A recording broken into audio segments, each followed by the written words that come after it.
Welcome back to the daily discussion. So, I'm going through the Unbeatable Minds coaching program, and the section I'm on right now is the emotional mountain.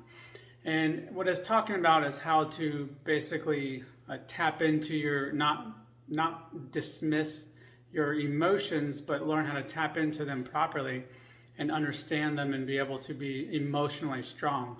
And by emotionally strong, he means being able to cycle through your emotions and have them and not just dismiss them so that you can actually deal with the problem eventually and move past it.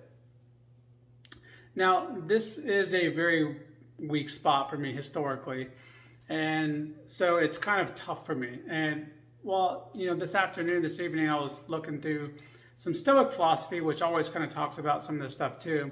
And just so happens that I picked up The Obstacles Away by Ryan Holiday, and I flipped to a page and it just kind of went to talking about emotions on there too. So it's just kind of perfect timing.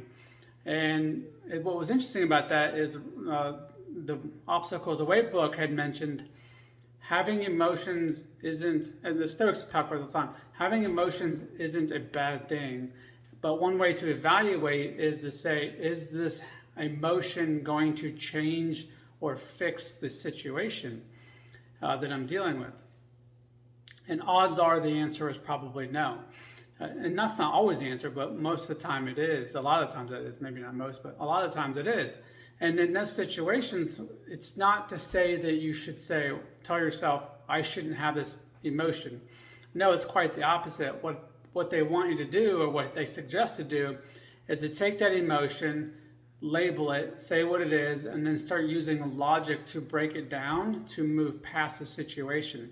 Because the idea is to not to shame yourself for having the emotion, but we don't want to say that emotion's helping us move past it. We don't want to mix up the two.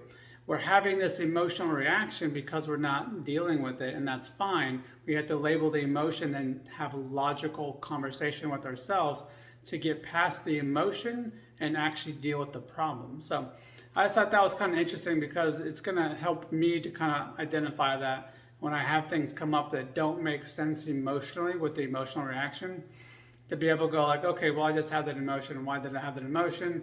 Well, does this make sense? Does this make sense? Does this make sense? And then work through it that way. So I don't know, hopefully that helps you too. Let me know what you think.